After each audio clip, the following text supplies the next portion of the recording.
नमस्कार, स्वागत है आप सभी का सुजस सारांश की इस क्लास में।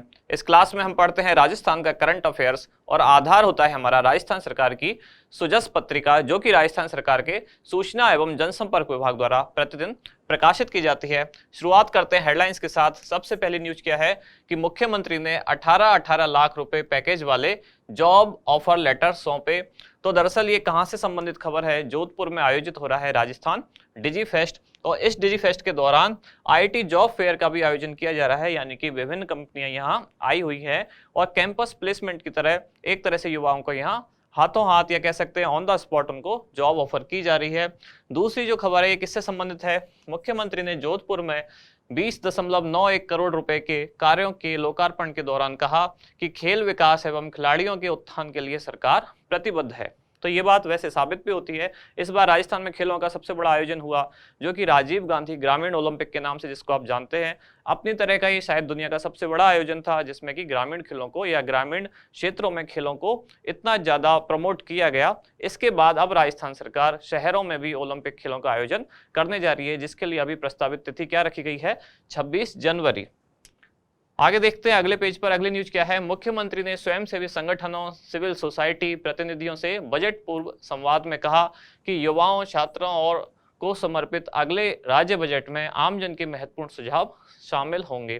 तो लगातार हम ये बात सुन रहे हैं, मुख्यमंत्री ऐसा कह रहे हैं कि अगला जो आने वाला बजट होगा, यानी कि राजस्थान बजट 2023 और 24 वाला, वो युवाओं को ध्यान में रखते हुए बनाया जाएगा। और इसी के लिए सरकार ने आम जनता से अपने अपने सुझाव मांगे हैं, ताकि बजट में उनकी भी जो जरूरतें हैं या उनके जो सुझाव हैं, जो विचार हैं, उनको शामिल किया जा सके।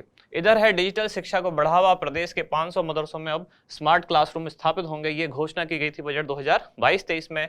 और 344 आवासीय विद्यालयों में स्थापित होंगी डिजिटल लाइब्रेरी। अगले पेज की तरफ बढ़ते हैं। इधर है मुख्यमंत्री का अहम निर्णय, जिसमें 19 नर्सिंग कॉलेजों के लिए 18.38 करोड़ रुपए मंजूर किए गए।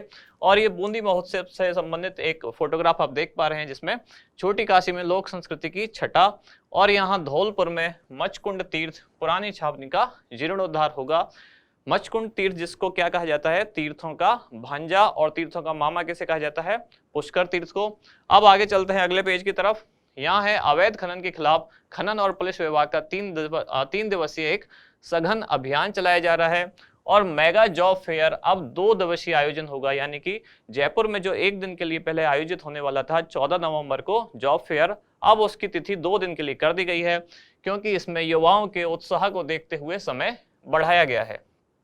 इधर हम देख पा रहे हैं कि राजस्थान लोक सेवाओं के प्रदान की गारंटी और जवाबदेही विधेयक 2022। तो सरकार चाहती है कि जो लोक सेवक हैं राजस्थान के, यानी कि सामान्य भाषा में कहें तो जो सरकारी कर्मचारी हैं, तो उनकी जो जवाबदेहिता है उसको सुनिश्चित किया जाए। इसके लिए एक विधेयक लाया गया है और उस विधेयक पर आम जनता के सुझाव मांगे गए हैं। उसको इस पोर्टल पर, ओपन पोर्टल पर एक तरह से रखा गया है, rpg.rajasthan.gov.in। तो यहाँ कोई भी जाकर, आप लोग भी जाकर अपने सुझाव उस पर दे सकते हैं। इधर एक अगली न्यूज क्या है कि विधानसभा सत्र का संग्रहालय विद्यार्थियों के लिए खुलेगा। तो 14 नवंबर यानी कि बाल दिवस के अवसर पर विधानसभा के अंदर जो संग्रहालय है, तो स्कूली बच्चे इसको जाकर देख सकते हैं, वहां वो विजिट कर सकते हैं। अब लास्ट में हम देखते हैं हमारा इंडेक्स, यानी कि कौन कौन सी जो न्यूज है जिनको हम डिटेल में पढ़ने वाले हैं। सबसे पहली है राजस्थान लोक सेवाओं के प्रदान की गारंटी और जवाबदेही विधेयक। फिर है जयपुर में 2 दिवसीय मेगा जॉब फेयर। यहाँ ये बात ध्यान रखने वाली है, अब इसको 2 दिवसीय कर दिया गया है। पहले ये केवल एक दिन के लिए यानी 14 नवंबर के लिए था।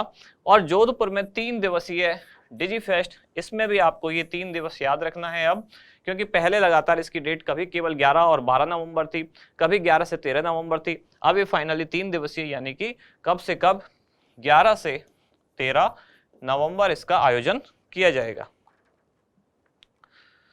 अब करते हैं शुरुआत एक एक न्यूज के साथ। सबसे पहले जो खबर थी वो क्या है? राजस्थान लोक सेवाओं के प्रदान की गारंटी और जवाबदेही विधेयक 2022। संदर्भ क्या है इसका, क्यों हम पढ़ रहे हैं? क्योंकि ये वाला जो विधेयक है ये सार्वजनिक बहस के लिए पेश किया गया है। तो राजस्थान सरकार का ये प्रयास है, जैसा कि मैंने अभी कहा, कि जो सरकारी कर्मचारी हैं राजस्थान के, उनकी जवाबदेही सुनिश्चित की जाए और उनकी जवाबदेही को एक कानून के अंतर्गत लाया जाए, जिसके लिए एक विधेयक लाया गया है, उसका प्रारूप पेश किया गया है और उस पर आम जनता के सुझाव मांगे गए हैं। उद्देश्य क्या है? तो प्रशासनिक व्यवस्था को अधिक संवेदनशील और जनहितैषी बनाना। राज्य के सरकारी अधिकारी तथा कर्मचारियों की जवाबदेही को कानून के दायरे में लाना। ये बात इंपॉर्टेंट है कि इनकी जवाबदेही को कानून के दायरे में लाना। जवाबदेही तो इनकी अभी भी है, लेकिन अब उसको एक कानून के तहत लाया जाएगा, यानी कि अगर वो अपना काम नहीं करते हैं तो किस तरह का उसमें दंड का कोई प्रावधान होगा या जुर्माना होगा या क्या चीजें होंगी, वो सारी चीजें इस विधेयक में पेश की गई हैं। विशेषताएं क्या हैं कि लापरवाही करने वाले कार्मिकों के खिलाफ आम लोगों को सार्वजनिक और व्यक्तिगत सुनवाई का अधिकार होगा। ये एक इंपॉर्टेंट बात है। फिर है दोषी कार्मिकों पर दंड या जुर्माना लगाया जा सकेगा। कार्मिकों का सोशल ऑडिट और परफॉर्मेंस ऑडिट किया जाएगा। ये सोशल ऑडिट आपके जो आरएस मेन एग्जाम देने वाले लोग हैं उनके सिलेबस का भी हिस्सा है। ऑडिट एंड अकाउंटिंग जो आपका 20 नंबर का एक पोर्शन है उसमें सोशल ऑडिट भी आता है। और कानून का ड्राफ्ट राज्य सरकार के जन अभियोग निराकरण विभाग की कौन सी वेबसाइट rpg.rajasthan पर rpg.rajasthan.gov.in ये वेबसाइट है। कौन से विभाग की? जन अभियोग निराकरण विभाग की। तो वेबसाइट का नाम याद रखना है, कई बार ऐसे क्वेश्चन पूछे जाते हैं। और आम लोगों से जो कानून के प्रारूप पर विचार या सुझाव जो मांगे गए थे उसके लिए पहले समय सीमा थी 9 नवंबर, जिसको अब बढ़ाकर कितना कर दिया गया है 30 नवंबर 2022, यानी कि 30 नवंबर तक सभी जनता की आम जनता अपना सुझाव इस पर दे सकती है।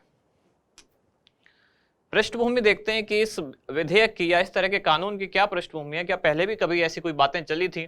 तो वर्ष 2011 में राजस्थान लोक सेवाओं के प्रदान की गारंटी अधिनियम, ये अधिनियम लागू किया गया। कब? वर्ष 2011 में।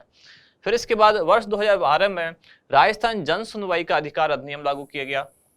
फिर वर्ष 2019 में, यानी कि सितंबर 2019 में एक कानून का प्रारूप तैयार करने के लिए श्री राम लोभाया की अध्यक्षता में एक समिति बनाई गई। ये नाम इंपॉर्टेंट है। और वर्ष 2020 में राम लोभाया समिति की रिपोर्ट और कानून का ड्राफ्ट तैयार हुआ। कब? राम लोभाया समिति की रिपोर्ट आई 2020 में, और इस रिपोर्ट के आधार पर अक्टूबर 2022 में जवाबदेही कानून का ड्राफ्ट सार्वजनिक चर्चा के लिए जारी किया गया है, जिसके लिए जो वो अंतिम तिथि है, यानी कि अपने जो विचार लोग भेज सकते हैं उसकी तिथि को बढ़ाकर अब 30 नवंबर तक कर दिया गया है। आगे बढ़ते हैं अगली न्यूज की तरफ। ये है IIT जॉब फेयर या डिजीफेस्ट जोधपुर। एक और डिजीफेस्ट में पहले बता चुका हूं, वो है जो जयपुर में आयोजित हुआ था 19 और 20 अगस्त को, उसका भी नाम यही था राजस्थान डिजीफेस्ट, और इसका भी नाम वही है राजस्थान डिजीफेस्ट। एक ही विभाग है जिसने दोनों को आयोजित किया था, तो आपको कंफ्यूज नहीं होना है, डेट से याद रखना है और साथ ही स्थान से याद रखना है। राजस्थान डिजीफेस्ट जो जयपुर में आयोजित हुआ वो 19 और 20 अगस्त को, और राजस्थान डिजीफेस्ट जो अभी जोधपुर में आयोजित हो रहा है वो 11, 12 और 13 नवंबर, यानी कि 3 दिन। तो 11, 12, 13 नवंबर 3 दिवसीय ये आयोजन है। जोधपुर में ये कहाँ आयोजित हो रहा है? ये है राजकीय पॉलिटेक्निक कॉलेज जोधपुर में। और जो जयपुर में डिजीफेस्ट आयोजित हुआ था वो कहाँ हुआ था? बिरला ऑडिटोरियम जयपुर में।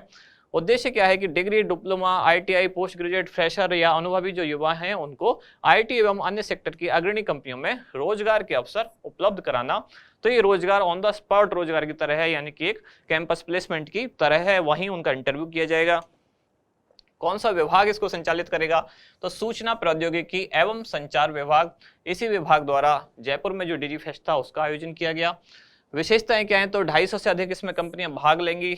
आज की जो न्यूज है उसके हिसाब से 270 इसमें कंपनियां अभी तक आ चुकी हैं। ऑन द स्पॉट सिलेक्शन होगा, इंटरव्यू व इंटरेक्शन, साथ ही मल्टी प्रोफाइल जॉब, यानी कि अलग अलग डिपार्टमेंट की अलग अलग तरह की कई सारी जॉब यहाँ ऑफर की जाएंगी। फिर है राजस्थान मेगा जॉब फेयर। ये भी इसी से ही मिलती जुलती एक खबर है। यहाँ भी युवाओं को जॉब दी जाएगी, और ये कहाँ हो रहा है आयोजन? ये 14 और 15 नवंबर 2022 को बिरला ऑडिटोरियम जयपुर में आयोजित हो रहा है। पहले इसकी तिथि केवल 14 नवंबर थी, ये आप याद रखें। अगर पुरानी वीडियो में आप देखेंगे या पुराने न्यूज़पेपर में भी पढ़ेंगे तो वहाँ पहले केवल 14 नवंबर थी। अब क्योंकि इसके लिए जो एप्लीकेशन है वो बहुत ज़्यादा आ रहे हैं, युवा इसके लिए बहुत ज़्यादा क्रेज दिखा रहे हैं, इसलिए इसकी जो तिथियां हैं उसको बढ़ा दिया गया है। अब 14 और 15 नवंबर 2022 2 दिवसीय ये आयोजन होगा। कहाँ? बिरला ऑडिटोरियम जयपुर में। विवरण इसके बारे में खास जानकारी क्या है कि रोजगार के 10,000 से अधिक यहाँ अवसर उपलब्ध होंगे। 50 से अधिक यहाँ कंपनियां आएंगी जो 10 से ज़्यादा अलग अलग सेक्टर की होंगी, और ऑन द स्पॉट प्लेसमेंट दिया जाएगा। यानी कि ये सारी बातें वही हैं जो कि IIT जॉब फेयर कहाँ हो रहा है? जोधपुर में। दोनों का जो उद्देश्य है वो लगभग सेम ही है, फर्क सिर्फ इतना है ये यहाँ 2 दिवसीय आयोजन है, ये जयपुर में है, वो 3 दिवसीय आयोजन है और जोधपुर में है।